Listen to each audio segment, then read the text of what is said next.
Hey guys, it's Special K. It's day 5, Cinco de Rado. Things have been progressing along really, really well. Got up to level 35, so that opened up Tag Arena. It opened advanced quests, which both are really cool. Kale's first food went to 5-star.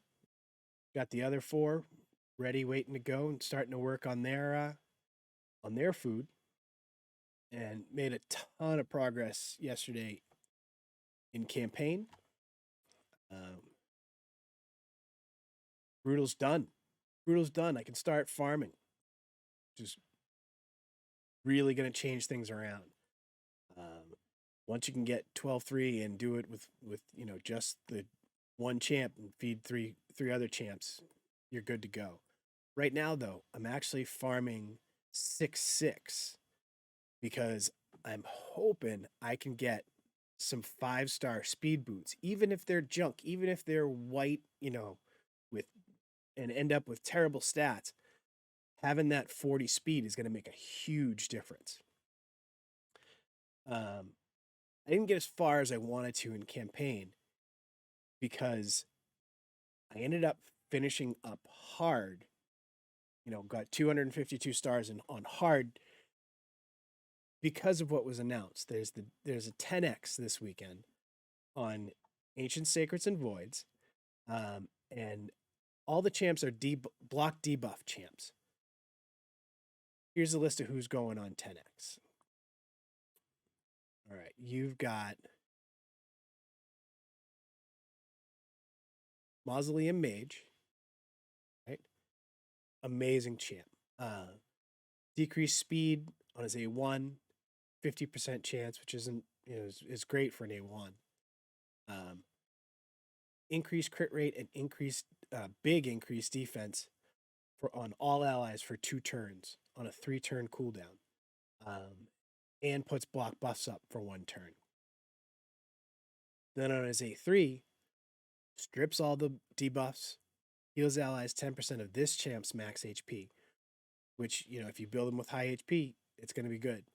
They get another 10% heal for every debuff that comes off. They get 2 debuffs taken off. They get a turn meter fill too. Amazing champ. Absolutely amazing. Also on 10x, another champ that's just top notch. Amazing in Clan Boss. Sepulchre Sentinel in the Knight's Revenant. Decreased attack, which is great for Clan Boss. Puts big increased defense and block debuffs on allies for 2 turns, 4-turn cooldown. And then her passive, 25% chance of completely blocking incoming damage once a turn. Books up to 50%. So 50-50 shot that you take no damage at all on a single target.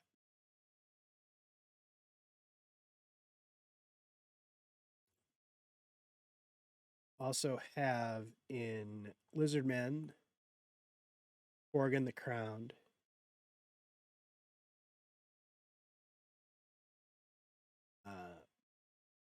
30% chance of increasing the duration of a random buff. Books up to 50. I mean, that's not that great. Heals all allies, puts shields on 15% of their max HP. And then this weird, he's got a kind of like a split A3. If you've got attack champs, they're going to get perfect veil and increase attack. If you've got defensive champs, they're going to get block debuffs and increased defense. I almost wish I had held on to my sacreds or to my voids instead of blowing them, because Maneater's on 10x. Maneater is the OG unkillable dude. He decreases attack on all enemies if it crits. Fully depletes turn meter and steals that turn meter. And then this is what makes him so special in unkillable comps. puts an unkillable buff and a block debuffs on all allies for 2 turns, and does it on a 5-turn cooldown. Once you can get that, between Painkeeper, you can get this down to 3-turn cooldown. You can keep everybody alive if you run it at 3-2 on the end boss.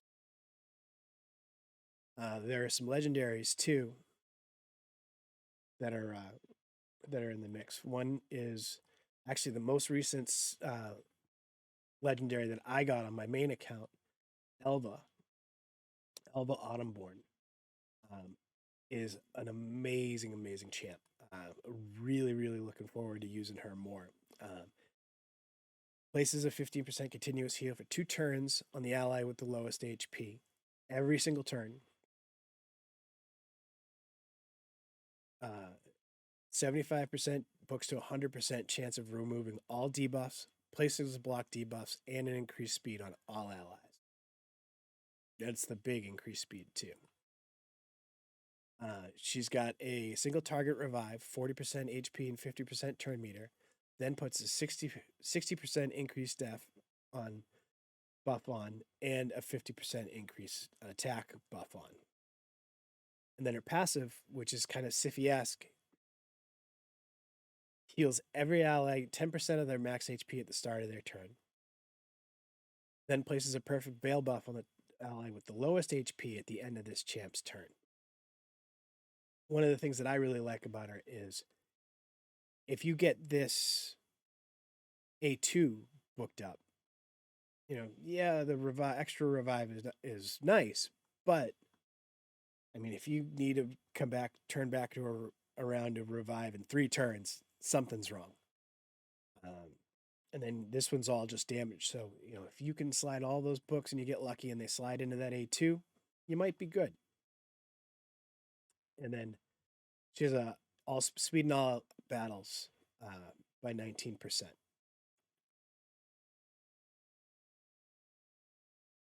Also have one of my favorite dudes ever, Under Priest Brogni. HP burn on his A1. Attacks all enemies. 75% chance books to 100 chance of removing a buff if your accuracy is enough. And then 100% chance to remove 1 random debuff. And grows the shield 30% of the damage inflicted. You build them with, a fair amount of crit. This can make a big difference. And this is kind of his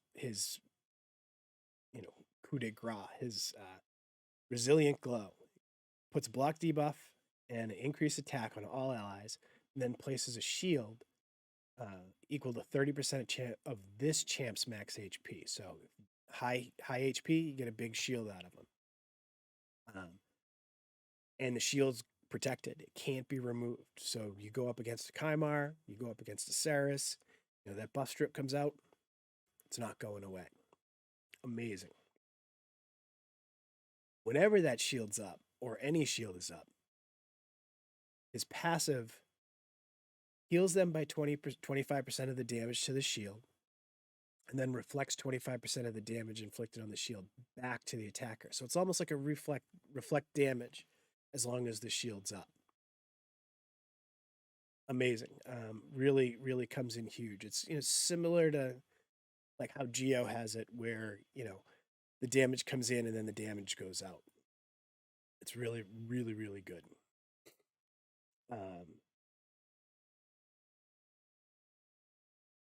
The big one, Duchess, is on 10x this weekend. There's going to be a lot of money spent trying to get this lady. She's amazing, game changing, perfect for Hydra. I use her in 120 out of 120 Doom Tower floors. She's amazing. Shield on the lowest champ with the lowest HP. This one's her signature. You block debuffs and an increased attack on all allies for 2, and perfect veil. that's where she's one of the things she's huge at. You know, she's damage mitigation here on the perfect veil, and then again on the passive. We'll get into that in a bit. And then she has an AoE revive, 70% HP, and then veils everybody and puts a continuous heal on. Passive super special. It's 25% damage from AoE attacks gone, and that's where 95% of your damage is going to come from in the arena as AoE. Just a huge play. Plays everywhere, even on bosses where it's down to 15%. 15% off what the Hydra hits you for is huge. And then she's got a 19% in all battles too. Speed. And then one more champ on 10x this weekend. And that's Rio. I don't have Rio on my main. I can't, I've fought against her in the arena. She's stubborn. Just, continuous buff, continuous heal after continuous heal on the A1. She's got two of them, one big one and a little one. And then just throws every debuff you could possibly imagine out. This is great for the Sandel's Necropolis, the new boss for the Artifact Ascension. I mean, stun, HP burn, decrease defense, weaken, decrease attack, decrease crit rate. If you run into a really well put together Rio in arena, she's a nightmare. And then strips all debuffs, replaces it with block debuffs, heals all allies 35% of their max HP, and then even more for every debuff that's on them. This book's down to a 3-turn cooldown. This is a big move. 35% of their max HP every 3 is big. And then spits all debuffs right back. You try to, put a debuff on her, it just comes right back at you. It's hard to deal with.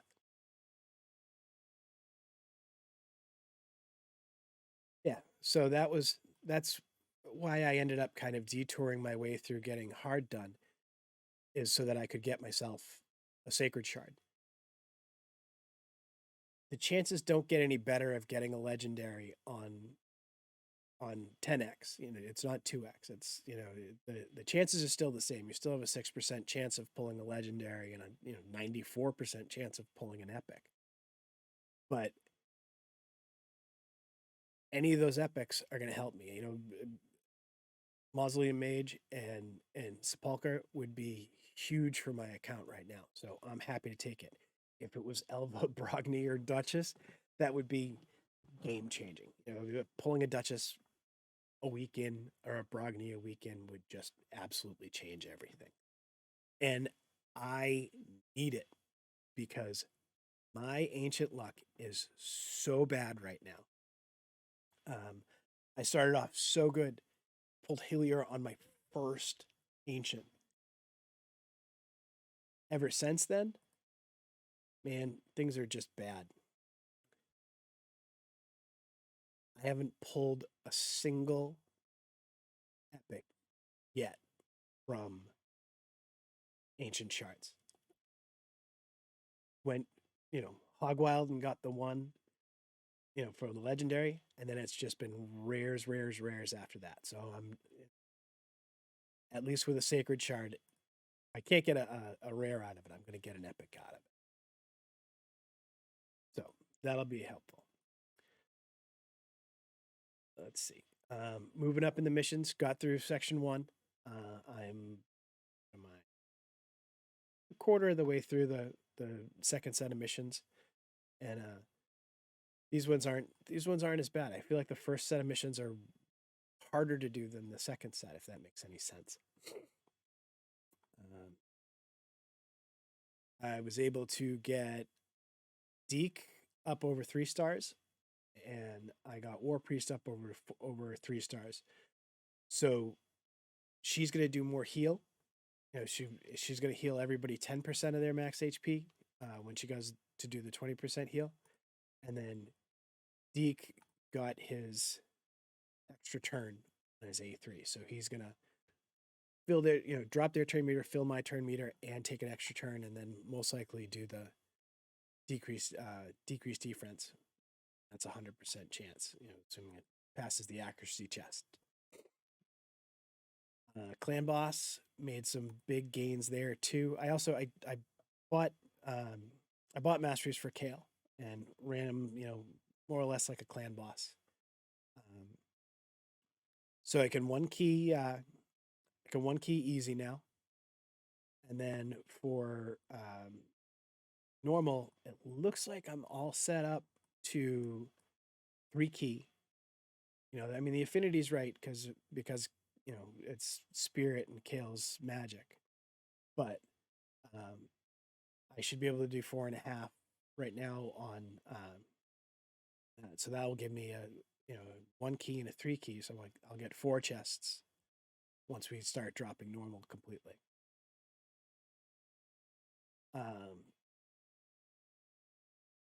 Rhonda comes tomorrow because she's that's day 7 for me, and I'll start working on her too. One of the things that really changed how easy progressing was for me on this one was that the lifesteal gear from Rhonda.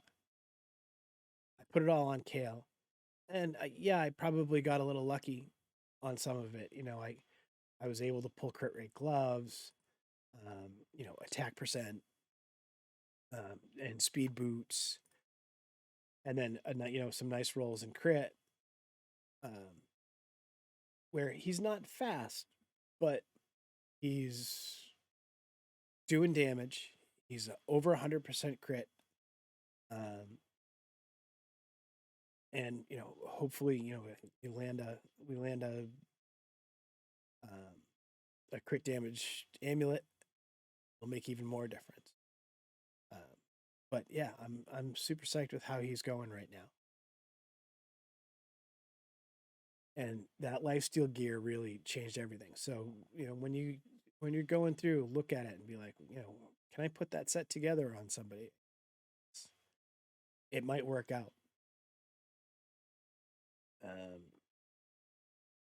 And then CVC, we crushed CVC. I mean, the other team wasn't even there. It was, it was like we were playing against ourselves. We went all the way to 4, and pulled some really good gear. Best piece by far is 5-star reaction ring for Deacon with triple roll in defense. This is probably his ring for almost ever. Unless I pull a Corvus or something and I want to, it helps him better. But yeah, I mean, it's perfect for him. It's got a little bit of attack. It's got a ton of defense, because he's kind of squishy on the defense. But yeah, just what he needed. And like I said, it's going to be there forever because it's going to help him in the arena too. I got to get a little more speed on him. I got to get him in front of Kale so that he can do his decreased defense before Kale does his, big slam. But we'll find a way. And that's it for today. Tomorrow, Rhonda, she'll be hanging out with us, and we'll go over all of that. So, all right, good luck.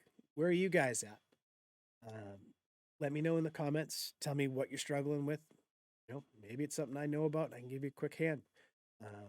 Also, am I missing something? Tell me if there's something you want to see. If there's something that you want me to focus on, just let me know. All right. Thanks for checking in. Check in with you tomorrow. And if you enjoyed the video, please like and subscribe. All right.